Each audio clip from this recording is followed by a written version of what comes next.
Assalamualaikum warahmatullahi wabarakatuh.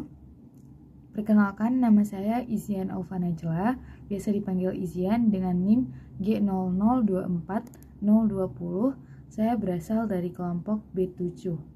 Kita akan menjelaskan mengenai beberapa kasus di beberapa laporan. Yang pertama adalah laporan pertama, itu kasusnya adalah Alif baru saja flexing ke circle tongkrongannya gara-gara perutnya mirip roti sobek. Pas mereka nongkrong, teman-temannya yang merasa insecure bertanya ke Alif, bagaimana cara biar bisa six pack maksimal. Alif sebagai gym pro yang profesional memulai penjelasan tentang anatomi otot yang bikin perut jadi kotak-kotak. Nah, jadi pertanyaannya, jelaskan tentang pembagian lapisan-lapisan dinding abdomen anterior dan posterior. Jelaskan sistem otot yang ada di abdomen. Kemudian jelaskan struktur penggantung yang menjaga organ pencernaan pada posisinya. Jadi secara keseluruhan nanti saya akan menjelaskan mengenai lapisan-lapisan dinding abdomen. Abdomen itu perut. Bagian anterior, depan, dan posteriornya di bagian belakang. Kemudian nanti pada saat menjelaskan lapisan dinding, ada beberapa muskulus yang terdapat atau otot yang ada di abdomen. Kemudian nanti ada struktur penggantung yang menjaga organ pencernaan pada posisi. Oke, masuk yang pertama ada lapisan dinding abdomen. Ini adalah gambar dari lapisan dinding abdomen bagian anterior. Nah, di bagian anterior itu ada beberapa lapisan. Yang pertama kulit. Kulit adalah lapisan yang paling luar tentunya. Kemudian ada fascia superficialis, yang dimana nanti fascia superficialis ini ada fascia Camper sama fascia Scarpa. Yang bagian fascia Camper itu dia lebih superficialis daripada fascia Scarpa yang lebih profunda. Kemudian ada fascia profunda. Fascia profunda ini dia lapisan tipis jaringan ikat yang menutupi muskulus. Kemudian terletak di bagian dalam fascia Scarpa. Jadi setelah fascia Scarpa itu ada fascia profunda. Kemudian ada musculi et aponeurosis. Nah, musculi et aponeurosis ini dia terdiri dari 5 muskulus. Yang dimana musculi et aponeurosis ini dibagi dua. Berdasarkan ada flat muscle atau musculus flat, ada vertical muscle. Flat muscle itu yang pertama ada musculus obliquus externus abdominis, kemudian ada musculus obliquus internus abdominis, lalu ada musculus transversus abdominis. Lalu yang vertical muscle itu ada musculus rectus abdominis, sama ada yang terakhir musculus pyramidalis abdominis. Kemudian ada selanjutnya di bagian lapisan atau fascia transversalis, lalu ada fascia extraperitonealis, itu yang bagian lemak ya, jaringan lemak. Kemudian ada peritoneum parietal. Nah, tadi kita nanya yang mana, kita udah lihat di sini ada lapisannya. Yang ini tadi bagian vagina musculi recti abdominis ya. Kemudian ini tadi bagian musculus rectus abdominisnya. Ini juga musculus ini. Kemudian ini musculus obliquus externus abdominis, musculus obliquus internus abdominis, sama musculus transversus abdominis. Ini tadi yang bagian dari si flat muscle. Lalu ini tadi fascia transversalis ya. Oke, lanjut. Kita mau lihat yang di sini belum nampak yang namanya fascia extraperitoneal sama peritoneal. Oke. Ini bagian ini ya, bagian fascia transversalis ini. Oke, lanjut. Terus ini tadi fascia Camper yang lebih superficial, ini dia. Sedangkan fascia Scarpa itu lebih profunda, nih, lebih ke dalam. Superficial lebih ke luar. Lalu udah, selanjutnya masuk ada catatan di mana nanti musculus et aponeurosis ini bakalan berubah menjadi vagina musculi recti atau membungkus vertical muscle ya. Tadi vertical muscle ada dua, ada musculus rectus abdominis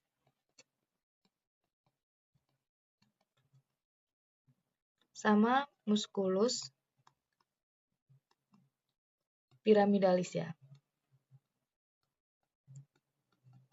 Oke. Ini bisa kita lihat ada beberapa gambar, ada beberapa muskulus yang bisa kita lihat ya. Ini dia ada musculus rectus abdominis, transversus abdominis, obliquus internus abdominis, obliquus ini juga internus ya, bagian dalamnya berarti. Terus ada udah di sini ada transversus abdominis juga. Nah, lanjut. Kemudian ada lapisan dinding abdomen posterior. Sama, yang pertama berarti posterior yang bagian belakang ya. Tetap yang paling utama, yang paling luar itu adalah kulit dulu. Lalu ada fascia superficialis dorsi, kemudian ada musculus. Musculus di sini ada dibagi berdasarkan lapisannya. Ada lapisan pertama, kedua, ketiga, sama keempat. Kalau yang pertama itu dia latissimus dorsi. Ini yang paling luar, latissimus dorsi. Kemudian lapisan kedua itu ada sama kayak tadi obliquus externus abdominis. Kemudian ada erector spina, musculus erector spina. Terus ini ya, musculus erector spina, berarti dia lebih ke lapisan keduanya, berarti lebih sedikit profunda dari yang lapisan pertama. Terus ada musculus longissimus dorsi, kemudian ada musculus serratus posterior inferior. Nah, lapisan ketiga ada musculus multifidus, ada musculus interspinal, musculus obliquus internus abdominis, kemudian lapisan keempat itu ada musculus quadratus lumborum, musculus iliopsoas, sama musculus transversus abdominis. Lalu sama kayak tadi juga, lapisan selanjutnya adalah fascia extraperitoneal yang dia di dalamnya ada jaringan lemak, sama terakhir ada peritoneum parietal. Itu tadi sudah beberapa dari dari lapisan sama muskulusnya. Lalu lanjut ada struktur penggantung yang menjaga organ pencernaan. Yang pertama itu ada peritoneum. Kita harus tahu peritoneum itu ada dibagi menjadi peritoneum parietal sama peritoneum visceral, di mana peritoneum parietal itu yang langsung melapisi di dinding abdomennya, sedangkan visceral itu yang melapisi organ-organ visceral, berarti organ-organ dalam yang ada di perut. Organ di dalam perut itu sendiri atau dalam abdomen itu ada dua, ada organ intraperitoneal sama organ retroperitoneal. Nah, apa sih yang ngebedainnya? Kalau misalnya intraperitoneal itu berarti dilapisi oleh seluruh lapisan peritoneum. Jadi organ tersebut itu seluruhnya dilapisi oleh lapisan peritoneum. Sedangkan retroperitoneal itu cuman sebagiannya, kayak dari atas atau samping, enggak semuanya itu dilapisi oleh peritoneum. Dia cuman sebagiannya doang.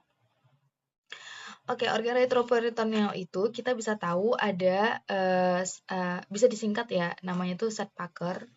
Apa aja? Yang pertama itu ada suprasenal gland, aorta, duodenum. Tapi aorta duodenum ini kecuali pas superior itu dia termasuk intraperitoneal, bukan retro ya. Kemudian pankreas juga ada kecualinya, itu di bagian kauda itu tidak termasuk retroperitoneal. Kemudian U-nya ada ureter, C-nya ada kolon, tapi kolon bagian ascendens sama descendens aja. Kemudian K-nya ada kidney atau ginjal, terus ada E esophagus, dan terakhir R ada rectum. Oke. Oke, lanjut ke duplikator peritoneum.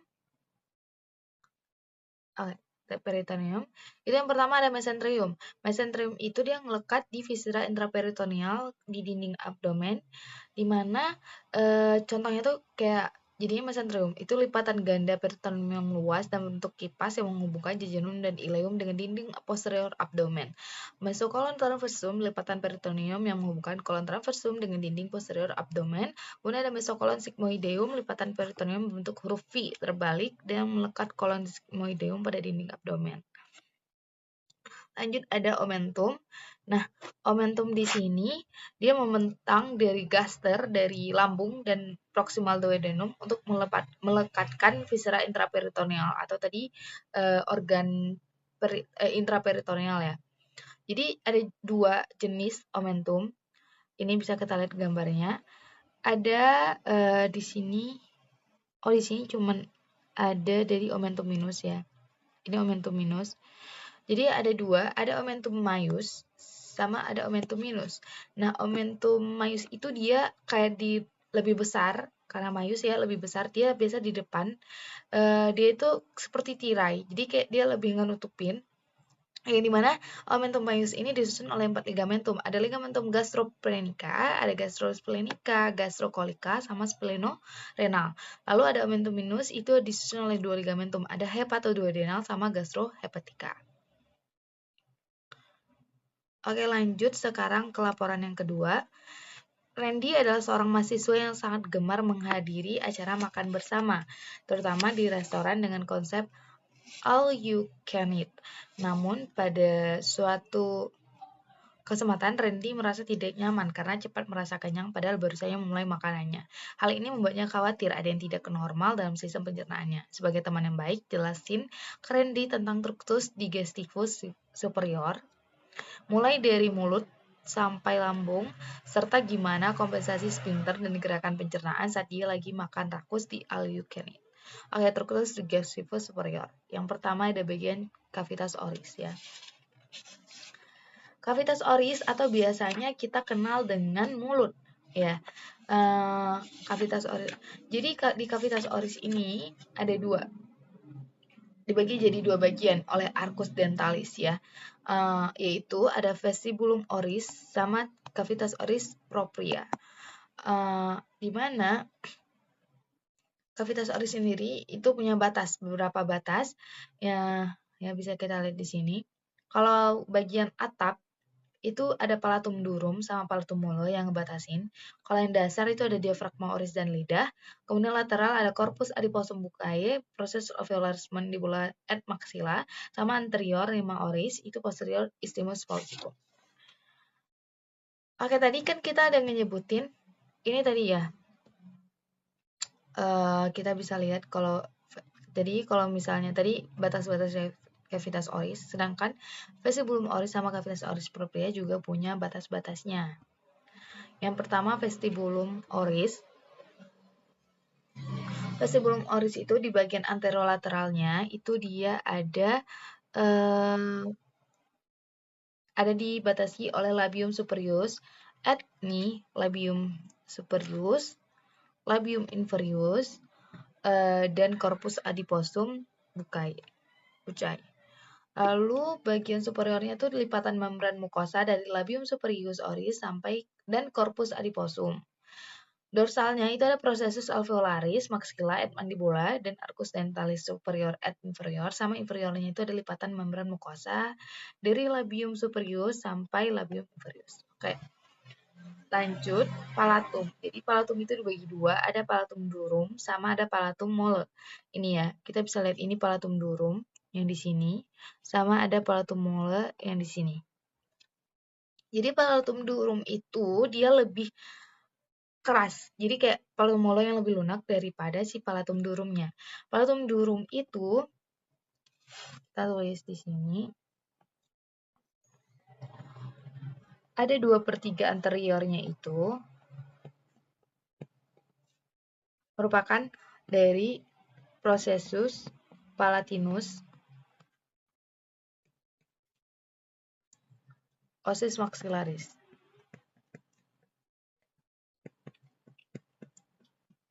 Sedangkan sepertiganya itu merupakan dari ini lamin baik, berarti sepertiga dari posterior ya. Dari posterior itu ada lamina horizontalis osis palatini.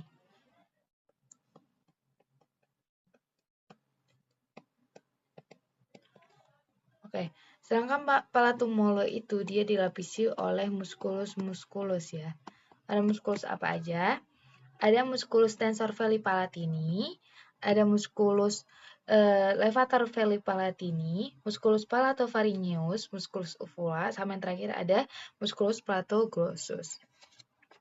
Kemudian ada bagian lingua atau biasa kita kenal dengan bahasa awamnya adalah lidah. Lidah ini dibagi menjadi dua pars. Ada pars postsulcalis lingua, itu yang bagian lebih dalam, yang dekat dengan yang bagian lebih dalam, sedangkan pars presulcalis lingua itu bagian lebih luarnya ya, yang lebih dekat dengan gigi. Lingua sendiri itu juga punya muskulus. Nah, muskulusnya ada muskulus ekstrinsik sama muskulus intrinsik. Kalau muskulus ekstrinsik ada GHSP atau apa aja? Yang pertama ada genioglossus, hyoglossus, styloglossus sama palatoglossus. Sedangkan yang intrinsik ada LLTV apa aja? Longitudinalis superior, longitudinalis inferior, ada transversus lingua sama verticalis lingua. Kemudian ada orofaring, di mana orofaring ini dia terbagi menjadi 3 ya. Faring itu kan dibagi menjadi 3, ada nasofaring, orofaring sama laryngofaring. Tapi karena kita menjelaskan tentang sistem pencernaan, jadi kita mengaitkan dengan orofaring, yaitu berhubungan dengan cavitas oris yang melalui isthmus faugicum.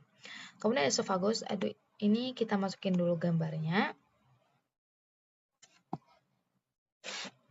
Ya, bisa di sini kita lihat dulu.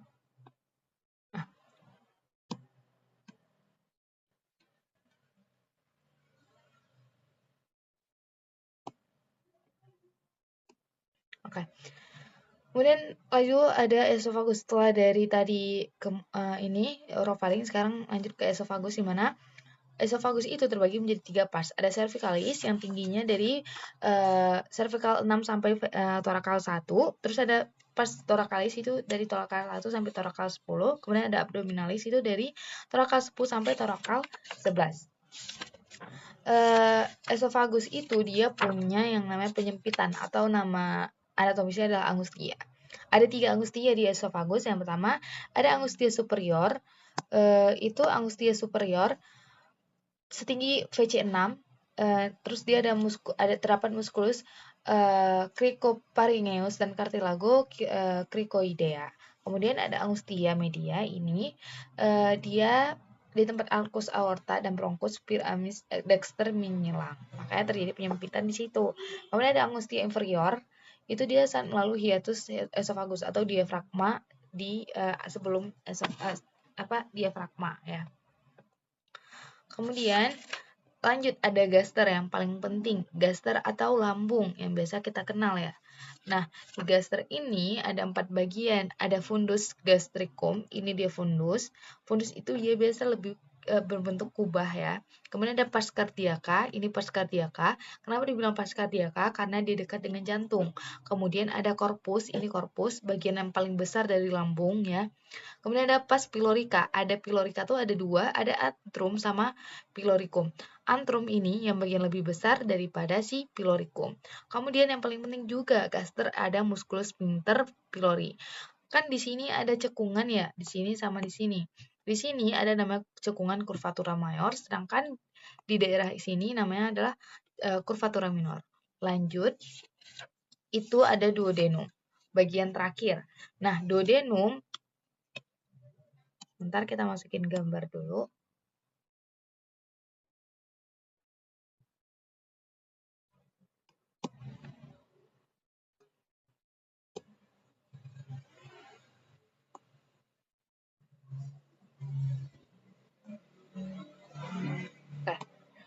Ada 3 pars ya. Yang pars pertama itu ada pars superior, kedua ada pars descendens, kemudian ada pars inferior, kemudian ada pars ascendens ya. Jadi, pars superior itu dia melalui ligamentum hepatoduodenal atau yang ligamentum mengaitkan antara hepar dan duodenum. Pada pars descendens itu dia pada ampula vertebri terdapat musculus sphincter Oddi. Nah, musculus sphincter Oddi ini dia merupakan gabungan dari musculus sphincter choledochi sama musculus sphincter ampula vateri, musculus sphincter ductus pancreaticus. Kemudian ada pars inferior, dia itu setinggi vertikal lumbal 3. Kemudian ada pars ascendent, terdapat ligamentum traits ya, yang paling mudah kita ingetinnya, yaitu atau terdapat musculus suspensorius duodeni. Oke, lanjut ke laporan yang ketiga. itu ada Andre, seorang mahasiswa tingkat akhir, merasa tidak nyaman setelah mengonsumsi makanan cepat saji selama sebulan penuh karena kesibukan menyelesaikan skripsi. Ia sering mengalami perut kembung, rasa nggak nyaman di bawah bagian perut, dan gangguan buang air besar. Dalam obrolan ringan di kampus, Andre mengeluh kepada Anda. Sebagai teman yang baik, jelaskan kepada Andre tentang tractus digestivus inferior. Itu jelaskan tentang perbedaan jejunum dan ileum. Jelaskan struktur bangunan di kolon, sama jelaskan struktur anatomi yang berhubungan dengan pengeluaran feses. Oke. Ada yang pertama itu justru menjelaskan perbedaan jejunum sama ileum ya. Jadi kita bisa lihat di sini jejunum, sedangkan di sini ileum. Ini bentuk jejunum, ini bentuk ileum. Sekilas kita tidak bisa membedakan secara langsung jejunum sama ileum. Ada beberapa karakteristik yang bisa ngebedainnya. Yang pertama adalah letak. Jadi ini kan perut dibagi 9 radio ya, kayak gini. Nah, kalau misalnya si jejunum itu lebih letaknya di sini atau bagian dari umbilikalis ya. Dia lebih letaknya di umbilikalis, sedangkan ileum itu kanan bawahnya cavum abdomen atau di bagian pelvis. Lalu warna lebih gelap ya. Jejunum itu dia lebih gelap warnanya daripada si ileum yang warnanya itu adalah pink muda. Kemudian ada diameter lebih besar jejunum daripada si ileum. Lalu dia plak pair ya. Jadi di ileum itu banyak terdapat plak pair ya daripada si jejunum. Oke, lanjut ada intestinum crassum atau usus besar ya. Di sini ada beberapa bagian. Jadi di intestinum crassum itu dia ada caecum dan appendix vermiformis ya. Ini appendix. Kemudian ada kolon. Nah, di kolon ini ada dibagi menjadi 4. Ada kolon ascendens. Kemudian ada kolon transversum ini, kemudian ada kolon descendens sama kolon sigmoid ya. Lalu ada bagian terakhir ada rektum. Kemudian bagian-bagian penting lainnya itu ada Taenia coli, ada incisura dan haustra, ada plica semilunaris sama appendices epiploicae. Oke, lanjut. Nih, kemudian ada rektum. Ini adalah rektum ya. Rektum itu bagian paling untuk akhir sebelum dia itu sebelum anus ya. Jadi rektum dan anus terakhir. Nah, di bagian rektum ini ada di atasnya rektum itu ada yang namanya flexura sacralis. Kemudian baru di bawahnya ada flexura perinealis. Di sini juga kita bisa lihat ada peritoneum, ada kolon anal, anus di sini, kanalis anal, sphincter anal internal. Kemudian selain itu ada yang perlu kita ketahui, selain rektum itu ada kanalis analis. Nah, di kanalis analis itu dia punya beberapa bagian penting, yaitu column analysis, zona columnaris, kemudian di situ ada musculus. Apa aja? Yang pertama ada musculus sphincter internus, ada musculus puborectalis sama musculus sphincter ani externus. Mungkin itu saja penjelasan dari saya. Lebih dan kurang saya mohon maaf. Wassalamualaikum warahmatullahi wabarakatuh.